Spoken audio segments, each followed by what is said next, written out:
Halo, apa kabar? Semoga kabar bahagia.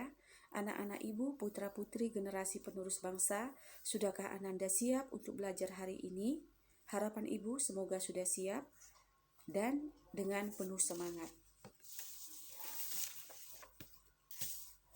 Perkenalkan, nama saya Ibu Andi Melina Huta Barat MPD, Guru Bidang Studi Bahasa Indonesia, bertugas di SMA Negeri 1 Sunggal.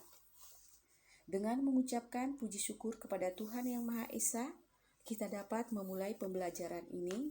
Semoga kita diberi berkat rezeki, kesehatan, dan pengetahuan.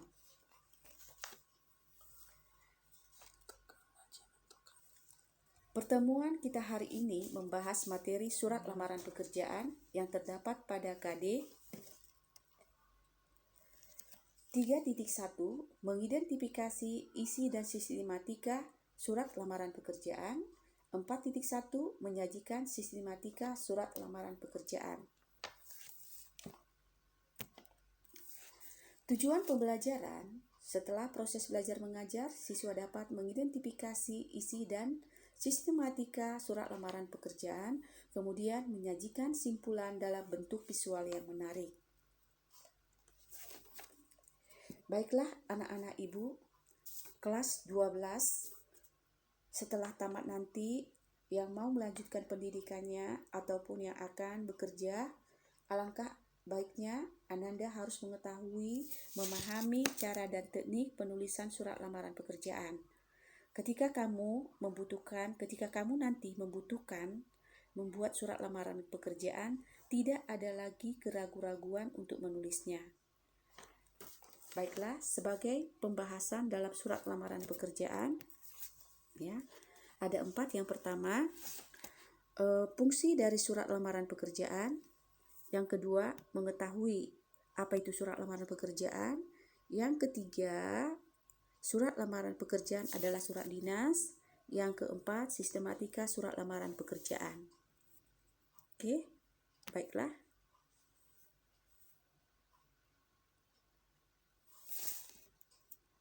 Kita bahas satu persatu. Surat lamaran pekerjaan berfungsi sebagai langkah pembuka ataupun langkah awal bagi seseorang untuk bekerja di suatu instansi atau lembaga tertentu. Ketertarikan HRD terhadap lamaran seseorang ditandai oleh datangnya panggilan atau jawaban yang baik yang disampaikan secara langsung melalui telepon ataupun surat panggilan. Oleh karena itu, surat lamaran pekerjaan memiliki fungsi yang sangat penting. Yang kedua, mengetahui apa itu surat lamaran pekerjaan. Pengertian surat lamaran pekerjaan menurut Vinoja tahun 2009 halaman 273 mengatakan bahwa surat lamaran pekerjaan adalah surat dari seseorang yang memerlukan pekerjaan, pelamar kepada orang atau pejabat, suatu organisasi atau lembaga yang dapat memberikan pekerjaan atau jabatan. Surat lamaran pekerjaan berisi penawaran, keahlian, kemampuan, atau jasa terhadap suatu perusahaan atau instansi tertentu. Surat itu dibuat dan dikirimkan oleh seseorang yang ingin bekerja di sebuah kantor, perusahaan, atau instansi tertentu. Yang berikutnya, surat lamaran pekerjaan adalah surat dinas atau surat resmi. Oleh karena itu, terdapat aturan-aturan tertentu yang harus diperhatikan dalam penulisannya. Surat lamaran pekerjaan terbagi berdasarkan jenis penulisannya, terbagi 2 jenis, yaitu yang pertama, model gabungan. Model gabungan ini artinya surat lamaran itu isi dari surat lamaran itu digabungkan dengan riwayat hidup, dan biasanya dia terdiri dari 1 halaman, 1 lembar, ya. Kemudian yang kedua, model terpisah. Model terpisah dipisahkan dengan riwayat hidup, ya. Jadi isi surat dengan riwayat hidup itu dipisahkan. Ini terdiri dari 2 halaman. Dan biasanya orang lebih cenderung menggunakan model yang terpisah karena tidak tidak susah dia untuk mengatur isi daripada surat tersebut. Kemudian ya, yang perlu kita ketahui mengenai surat lamaran pekerjaan, seperti yang telah dipaparkan sebelumnya, bahwa surat lamaran pekerjaan termasuk surat dinas atau surat resmi. Oleh karena itu, terdapat aturan-aturan yang harus diperhatikan dalam penulisannya. Hal tersebut tercermin dari sistematika surat lamaran pekerjaan. Ya, berikut adalah sistematika surat lamaran pekerjaan. Ya, terdiri dari tempat dan tanggal surat. Ini yang pertama. Yang kedua, perihal surat. Yang ketiga, lampiran. Yang keempat, alamat surat. Yang kelima, salam pembuka. Ini dia. Yang keenam, ya, isi surat. Isi surat ini terdiri dari alinea pembuka, alinea isi, dan alinea penutup. Ya. Kemudian yang berikutnya adalah salam penutup. Kemudian yang berikutnya adalah tanda tangan. Dan yang berikutnya nama jelas. Oke, baiklah. Ya, berikut penjelasan tentang sistematika surat lamaran pekerjaan. Ya, sistematika surat lamaran pekerjaan itu tadi terdiri dari tempat dan tanggal surat. Ya, boleh kita lihat di sini. Ini adalah tempat dan tanggal surat. Ya, tempat dan tanggal surat merupakan keterangan yang menjelaskan lokasi dan waktu ditulisnya surat tersebut. Ini adalah lokasinya di mana? Di Medan. Tanggal berapa? 20.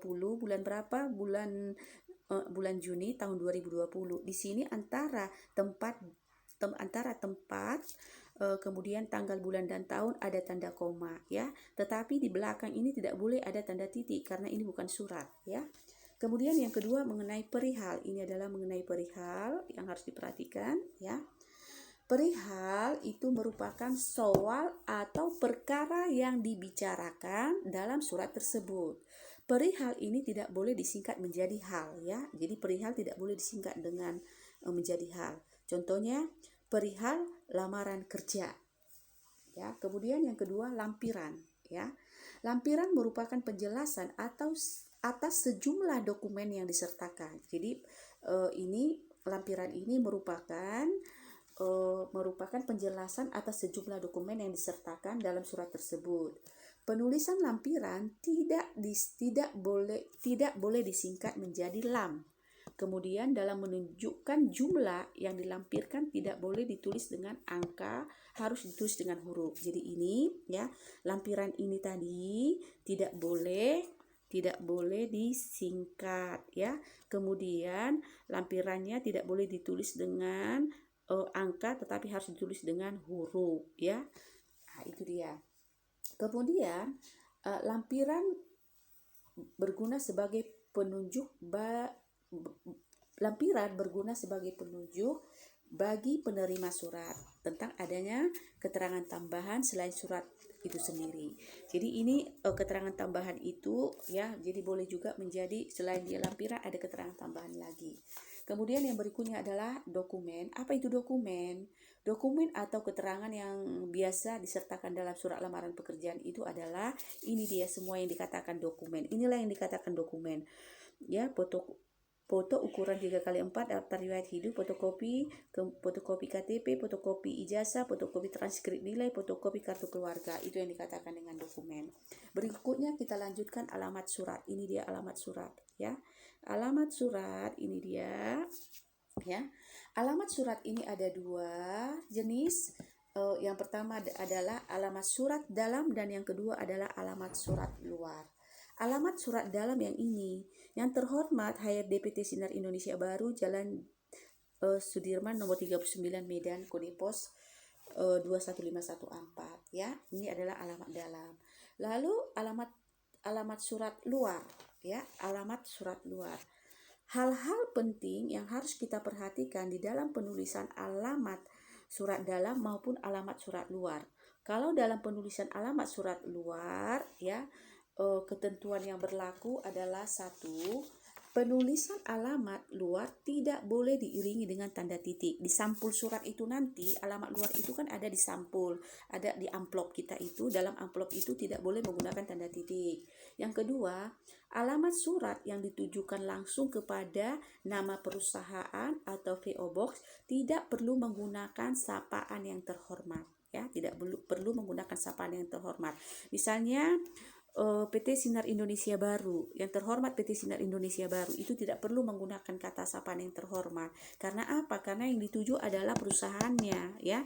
Jadi tidak perlu menggunakan kata yang terhormat atau YTH.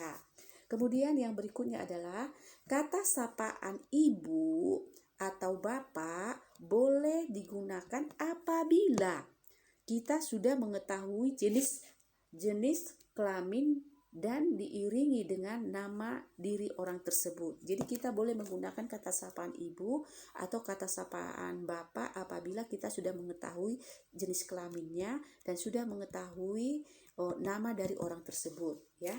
Yang berikutnya adalah alamat dalam.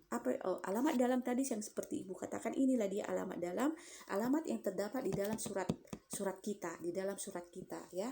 Jadi hal-hal yang perlu diperhatikan dalam penulisan alamat dalam: satu, tidak menggunakan kata sapaan kepada, ya.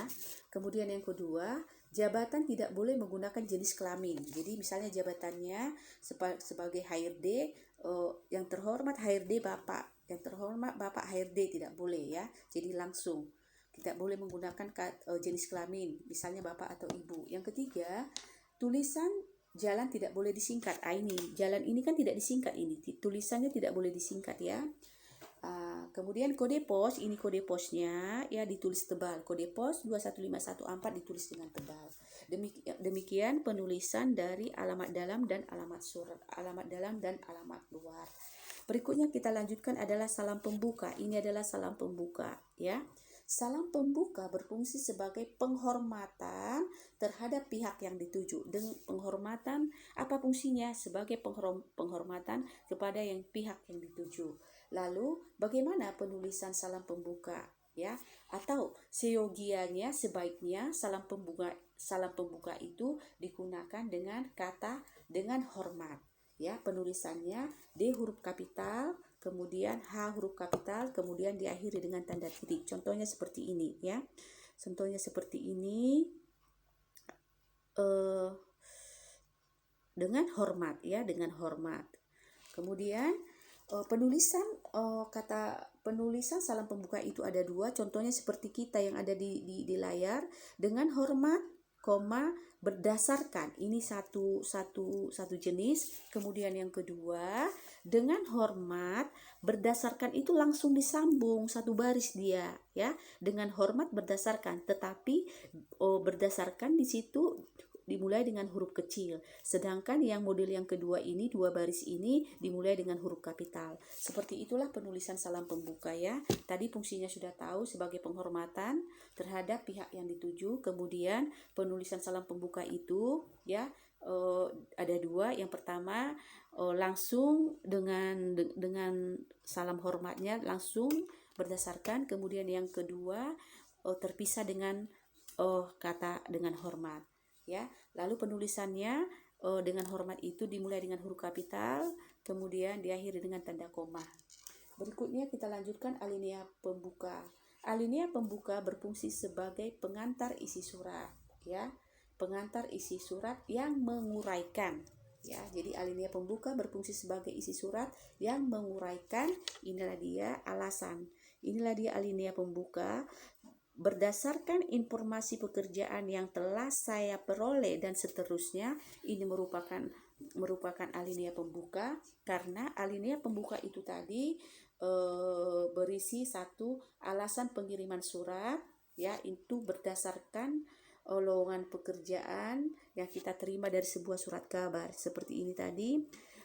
Berdasarkan info lowongan pekerjaan yang telah saya peroleh bahwa perusahaan PT Sinar Indonesia membutuhkan karyawan. Itu adalah merupakan alasan pengiriman surat. Kemudian yang kedua, penyampaian maksud. Penyampaian maksudnya di sini saya mengajukan lamaran untuk posisi posisi tersebut. Jadi dia berharap dia mengajukan, maksudnya apa, maksudnya dia untuk bisa diterima menjadi karyawan di perusahaan itu dan memiliki posisi yang kosong. Kemudian yang berikutnya penjelasan tentang jenis pekerjaan yang diminati ya. Jadi jenis pekerjaan yang diminati tadi ada di semua ini, ada di sini di bab di alinea pembuka ini ya. Kemudian yang berikutnya adalah alinea isi. Alinea isi itu merupakan inti surat. Jadi alinea isi merupakan inti surat yang menerangkan identitas pelamar. Inilah dia alinea isi. Ini semua dia yang menyatakan isi alinea isi ya. Dan ini merupakan merupakan inti surat ya, merupakan inti surat ya. Kemudian penjelasan lain, Ibu ulangi, alinea isi merupakan inti surat. Kemudian inti surat ini, alinea isi merupakan inti surat, dan inilah yang merupakan inti surat, mulai dari inilah inti surat, identitas pelamar ya. Nah, kemudian yang berikutnya menerangkan identitas pelamar. Alinea isi menerangkan identitas pelamar atau penjelasan lain yang berkenaan dengan syarat lamaran. Kemudian yang kedua adalah identitas pelamar ya, identitas pelamar tadi sudah. Kemudian adalah syarat lain berupa lampiran. Jadi alinea isi itu terdiri dari identitas pelamar, kemudian dan keterangan lain. Keterangan lain itu merupakan inilah dia keterangan lain, lampiran, dan inilah yang merupakan identitas pelamar, ini yang merupakan keterangan lain. Inilah dia isi dari alinea isi atau inti surat ya. Kemudian yang berikutnya adalah alinea penutup. Mana dia alinea penutup? Alinea penutup itu biasanya dengan ucapan terima kasih. Demikian surat lamaran pekerjaan ini saya ajukan atas perhatian dan kesempatan yang telah diberikan. Oke, ada kesalahan di sini. Demikian surat lamaran pekerjaan ini disampaikan atas perhatian dan kesempatan yang akan diberikan kepada saya ucapkan terima kasih ya. Ini telah belum, dia kan belum melamar di sini, belum diterima, tapi di sini ada kata telah.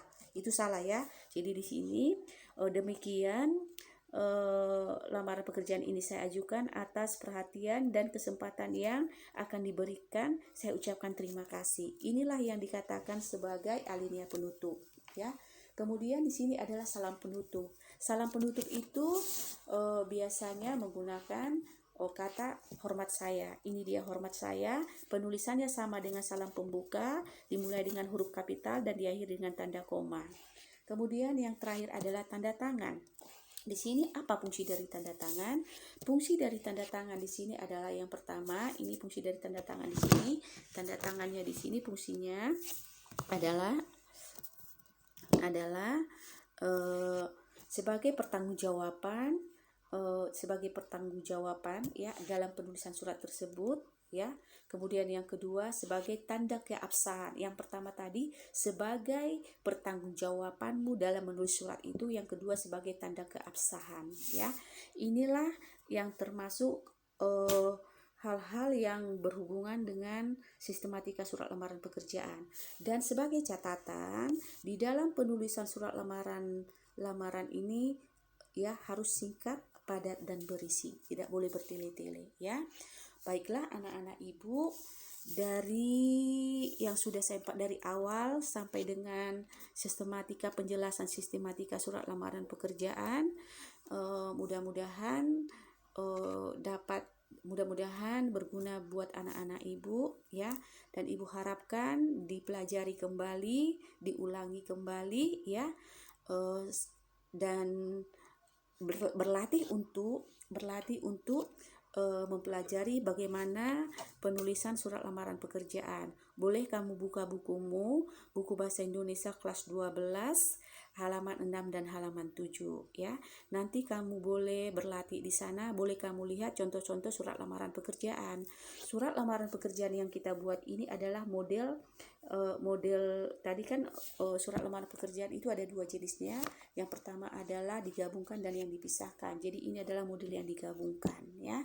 Jadi nanti kamu boleh berlatih, boleh mengidentifikasi surat lamaran pekerjaan yang terdapat pada buku latihan pada buku paket halaman 6 dan halaman 7. Anak-anak Ibu, demikianlah yang bisa Ibu sampaikan pada pertemuan kali ini.